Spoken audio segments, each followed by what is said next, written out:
Senator Paterson. Thank you, Mr Deputy President. Today is the day that the federal budget will be delivered. I must admit I am new to this place, but I would have thought that on the day that the federal budget is due to be delivered, it might have merited the attention of opposition senators in question time. And yet, the questions that they chose to ask today in Senate question time were on the following topics: the Indigenous Land Corporation's annual report, something that has been asked about previously and which nothing new was learned from. Number two, their theories and conspiracy theories about higher education reform. Number three, submarines. Number four, the Cabinet Secretary, again an issue well ventilated in the Senate question time in which nothing new was gained. And finally, mental health funding. Not one question on the budget, not one question on tax, not one question on the deficit, not one question on debt. Now, while I'm shocked and surprised on one level that no attention to economic matters was devoted by the opposition senators today, on the other hand I do understand it is a little bit of an embarrassing topic for those opposite. I do understand on the day that the Shadow Treasurer called a $19.5 billion black hole in his costings a rounding error, that Labor senators might not want to draw attention to budget matters. I understand, given their record in government, where they inherited $29 billion of net assets and in 6 years turned that into $153 billion of net debt, and with deficits as far as the eye could see for the forward estimates, that they might not want to talk about the budget and about economic management. I understand, given their plans for this election to increase taxes by more than $100 billion, that they may not wish to talk about the budget and matters of economic management. Senator Paterson, just resume your seat. Senator Urquhart on a point of order. Yeah, point of order. On the question of relevance, I understand that the question that we're taking note of is in relation to higher education. I haven't heard one mention at all of higher education from the senator in his address so far. Thank you, Senator Urquhart. You are correct, but I'm sure Senator Paterson is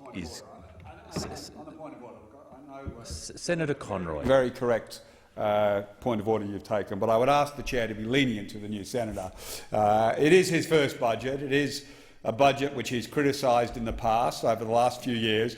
So yes, and he doesn't want to talk about it. Senator but I would Conroy, ask you to be lenient on our new senator colleague. Well, it was my intention to be lenient in any case with all senators, but I was just about to say that I'm sure Senator Paterson is coming to the question before the chair.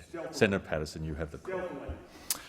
I thank senators for their helpful advice and assistance in this matter, and I have to say I'm very glad that the topic of higher education has been raised, and I'm looking forward to discussing it today, particularly in the context of the opposition's capacity to estimate expenses and revenue in the future, because we know that the errors that we've exposed today in their budget for the upcoming election of $19.5 billion are not the only area in which they have made predictions which have not turned out to be correct. For example, opposition leader Bill Shorten has said that he has a plan to provide free education for 100,000 STEM graduates.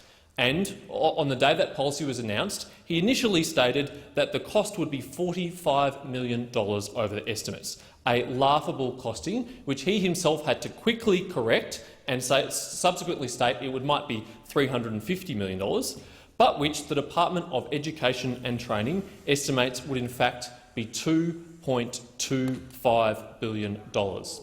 Those opposite cannot be trusted on higher education, just in the same way that they cannot be trusted with the budget, because you can't deliver a world-class, high-quality higher education system if you can't deliver the funding that is necessary to make it work.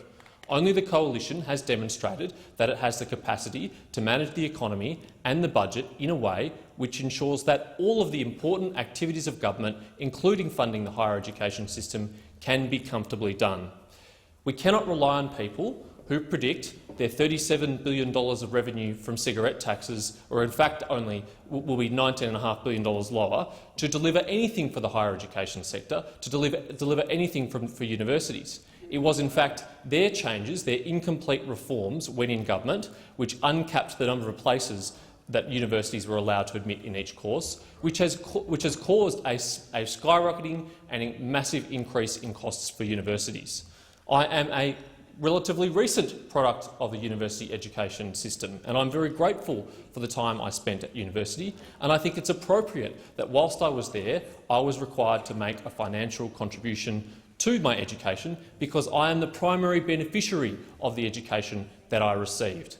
Andrew Norton, the pre-eminent higher education policy expert in Australia at the Grattan Institute, has estimated that students who attend university are on average $1 million better off over their lifetimes than students who don't. It's entirely appropriate that we contribute to the cost of that education.